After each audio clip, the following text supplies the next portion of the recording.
also have a goofy sidekick character named, I don't know, Biscuit Boy.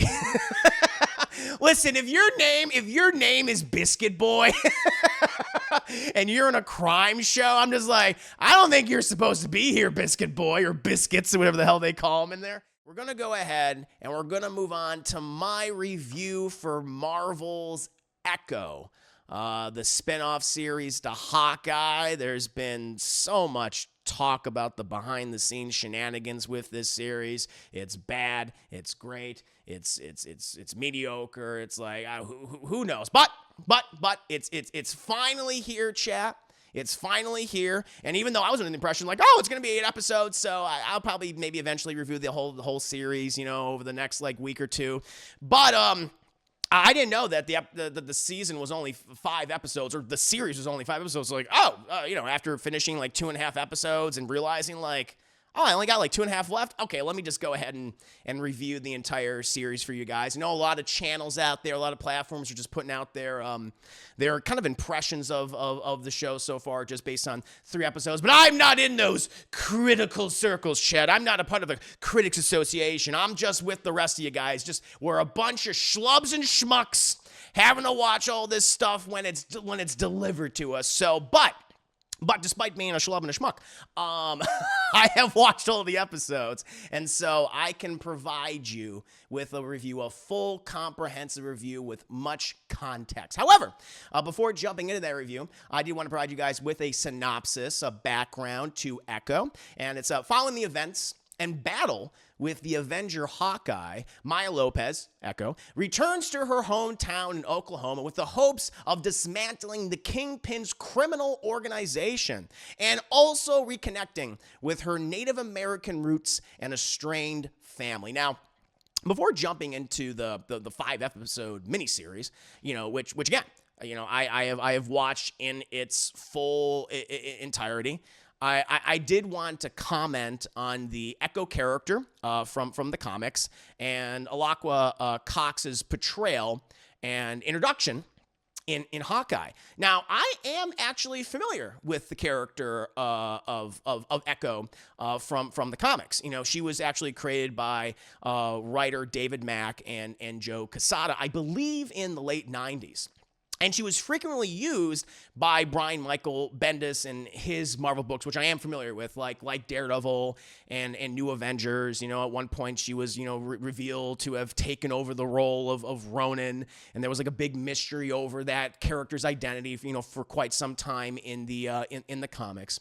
Now, there were some small changes made to the character in live action, but I think most people, including myself, were pretty impressed by Cox's performance as Echo in Hawkeye. I think she was certainly one of the standout characters in that series, and she brought this great like menace and ferocity and competence to that role, and her connections to Vincent D'Onofrio's Kingpin made her all the more intriguing, and I was intrigued when they announced her series, despite a lot of the fumbles with a lot of, though not all of, you know, Marvel's, you know, TV fare over the last several years. But again, then we kept hearing about how the show was a mess behind the scenes, and Marvel wasn't at all confident in it. And then they made the decision that they were just going to release all of it at once. But then they released that trailer like a month or two ago, and it was great. I mean, I did a trailer reaction to it, and a lot of us were talking about it, and we were like, wow, that was really good. It got a lot of people, including myself, like really excited. And it was marketing itself, I thought it was very smart, as the kind of like a standalone series. They call it what, the Marvel Spotlight now? Is that what they call it? Marvel Spotlight series? And the first Marvel Disney TV MA show. I was like, okay, these are all positive things. Well, how is the series? I'll start positive and say that Cox as Echo, as Maya Lopez, is actually very good in the show, especially when we explore her complicated relationship with Wilson Fisk, you know, the Kingpin. Their relationship, to me, is the meat. It is the heart of this series, and it's at its most interesting when she's struggling to come to terms with how much he meant to her, and how he, the Kingpin, so often manipulates her, despite and by his own admission that he loves her like a daughter. The majority of the time when they're on screen together, I think works very, very well. Now, D'Onofrio himself, I think, is also great as the Kingpin. He's much, much closer to his Netflix interpretation. And, okay, this might be a small spoiler here, but I don't really think it is. I think they've been leaning into in the market. I think there's been trailers, actually kind of trying to push that out there, like, hey guys, it's actually this Kingpin.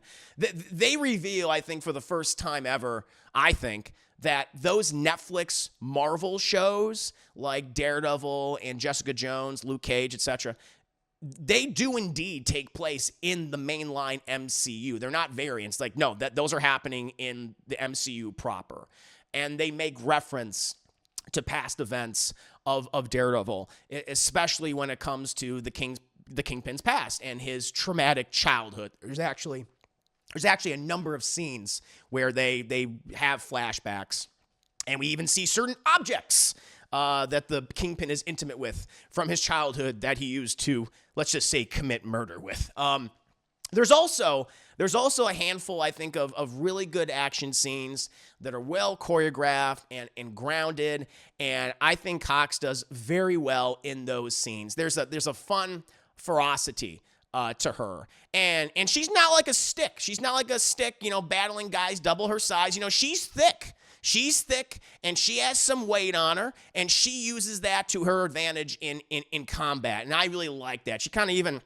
She gets this like little smile on her face sometimes when she's like throwing around these people and doing all these different mixed martial arts. I was like, oh, okay, I'm really into that. I like the grounded choreography and the grappling and the throwing and the mixed martial arts. All of that I thought was working pretty well for those specific type of action sequences.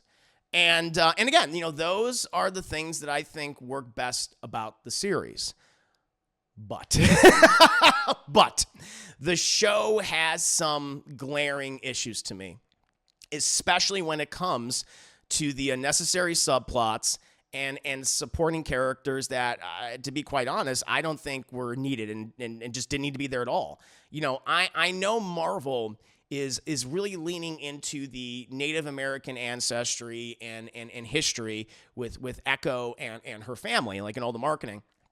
But so much of it took away from the parts that I thought were like really working with the criminal element and Kingpin, Vincent D'Onofrio's Kingpin.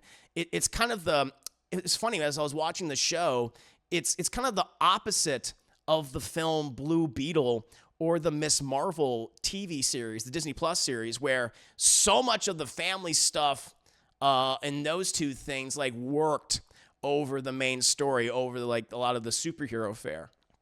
She goes back to her hometown and just interacts with, her old friends and family members who she's very estranged from. They explain as to why that is. And, and there are familiar faces, that we've seen before, even in movies and TV shows from this past year, from 2023, like Graham Greene and Tantu Cardinal. She was previously in Martin Scorsese's Killers of the Flower Moon. She's here. Graham Greene, he plays a friend of the family, and she plays a grandmother. And they're good. And they're good in the show. But at the same time, they're so underdeveloped in the series. You also have a goofy sidekick character named, I don't know, Biscuit Boy. Listen, if your name is Biscuit Boy and you're in a crime show, I'm just like, I don't think you're supposed to be here, Biscuit Boy, or Biscuits, or whatever the hell they call him in there. He's just there for comedic relief. And honestly, comedy relief that feels unnecessary. Not that they don't have other humorous moments and scenes in it, but the humor is very hit and miss. Sometimes it worked and sometimes it didn't. And it didn't really work for me in regards to Biscuit Boy. There's also a lot of flashbacks that focus on this community that feels superfluous. And they introduce this kind of mystical, magical mumbo jumbo element that I really could have done without. And like, I don't really need it in this, kind of grounded superhero street level superhero story. It's like, once you include mystical, magical mumbo jumbo powers and especially how you choose to showcase them in a very odd, weird way, it kind of takes me out and feels like, it feels like they went back and they reshot some elements of this show. They're like, okay, maybe they intended originally to make it more in line with a lot of the MCU fare, which not that they didn't have, like, they have their darker moments and darker elements. They certainly do. But, it's more popcorn fun, right? And they're like, well, maybe, since we're trying to get all those street level heroes, kind of right for these shows and potentially movies, let's go back and maybe reshoot some of this stuff and make it grounded and gritty and bloody and gory. And it really doesn't get gory, chat. Like this, they say it's TVMA, and perhaps compared to like a lot of the other Marvel TV shows, it's like, yeah, it goes harder, I suppose, to a degree, but not to the same extent as a Daredevil, okay, not or a Jessica Jones. It's not in that vein. It's borrowing from those things, it's bringing in those elements, but not quite enough in my opinion. And again, they add in a mystical mumbo jumbo thing that honestly feels more reminiscent of something like from Iron Fist. It was like, this isn't working. This isn't working. And speaking of the mystical mumbo jumbo, there are also some very weird visuals as well. There are some bad CGI in some of the fight scenes. It's weird. They have like these fight scenes that are like really grounded and choreographed and look great. And then they'll have some scenes where it's like, why are we on this green screen or the volume or whatever the hell that they're using? And it just doesn't, it feels so weightless. Where before it feels like there is some weight to these fights. And then other times there's not, right?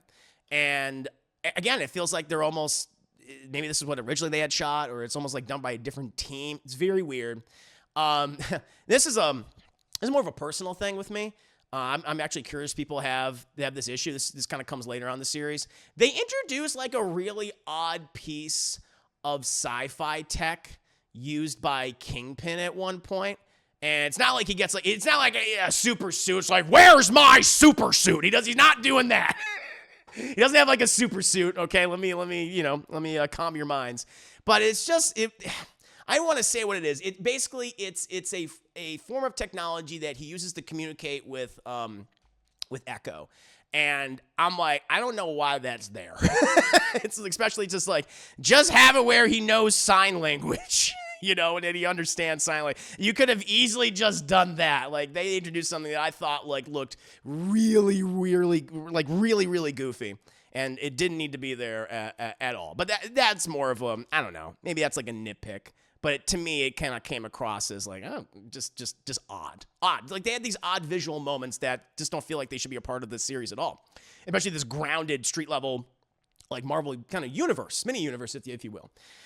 And again, I go back to the mystical mumbo jumbo powers. They choose to use Echo's newfound ability, newfound power to kind of end a certain conflict between her and another individual that I found very frustrating and I was kind of confused by. And I still don't really understand, like, okay, what happened? I'm like, I don't really know. I saw what happened. I saw what you were doing to this person, but I'm like, I don't know how this really works. It feels so ill-defined. Also, yes, Daredevil is in the show for a scene. He's for one scene. It's a fight sequence. Charlie Cox has, I think, 2 lines, but again, he feels very much like the Daredevil from the Netflix series in terms of his look, in terms of how he presents himself, in terms of remember when I was talking about like the fight scenes, and Echo and him have a very nice fight scene that felt very grounded and she's squaring off with him, but also fighting these other guys, these other Kingpin thugs, right? And they're throwing each other around. She's throwing her weight around. It's like I actually really like that. That was good. But again, it's like a single scene, 2 minutes, if even that. And he just gets the hell out of there after that. But just to establish, like, yep, Daredevil's here, and he's trying to dismantle Fisk's criminal empire as well. And the end of the show, again, no spoilers, but it's very obvious that they use the ending, a particular scene, to lead into Daredevil Born Again, or at least set up what I imagine will be a big conflict between Kingpin, Daredevil, and perhaps other street-level heroes. And I was like, okay, I can, which is fine, which is from the comics, what they're pulling from, you know. I feel like kind of how they handled it was a little awkward and weird with some news footage that the Kingpin is watching. But in any case, you know, it's this show watching, I'm like, this has a lot of great elements. It has a lot of very good, even great elements. And it has these great moments. And I really like just the duo that was Echo and Kingpin. Their dynamic, their chemistry worked very well for me. I think the show was really firing all cylinders when they were either having their conversations, interacting. Their flashbacks I actually thought were quite good, where we see how the Kingpin, Wilson Fisk, was very much a parental-esque figure to her as a little girl, and how what he did had a huge impact on her and her beliefs and what she wants in her life. Like, all of that, like, was really working. But I feel like the series, like, well, we kind of gotta go and talk about her family and her origins and her ancestry, and I didn't think that was handled all that well. I felt sloppy. It felt ill-defined. It felt like they were, well, we're obligated to talk about this, so let's go ahead and do it. And I was like, I feel like you could have done it a lot better, or had it be weaved more through this story between Kingpin and her, and it just kind of wasn't. And I found that frustrating. I think it's not enough episodes either. They rushed through a lot of it, and perhaps if they had an additional 2 or 3 episodes, like I thought this was going to be like 8 episodes, then you could have told a lot of her familial stuff a lot better, and had a better balance of that, and the great stuff that she had with Kingpin. So it's not like the worst Marvel show ever. It's not the worst Marvel thing ever, but it has this potential for greatness. It has all these great elements in here. So many of the elements that I think made Daredevil the first, the entirety of Daredevil so good.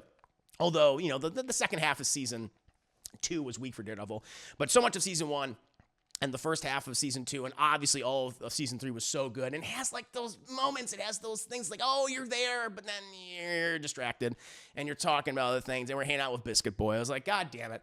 So yeah, it's fine. It's okay. Some really good moments and some moments that I'm like, I just don't really want to indulge in these things because these don't really feel like they were worked out all that much, or you just felt like we have to bring this out up out of obligation, and it's a frustrating show. It's a frustrating show. So I mean, it's not that difficult to watch. It's only 5 episodes, so maybe give it a couple. You might end up liking it more than I did. You might end up disliking it more than I did. I think I'm just kind of in the middle. I'm just like, it's fine. Could have been a lot better, in my opinion.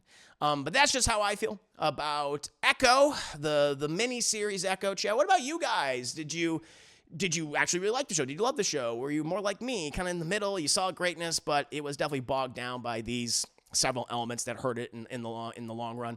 Or did you just really dislike all of it? Did you not care for the relationship between Echo and Kingpin? Or, the stuff that I think did work? Let me know.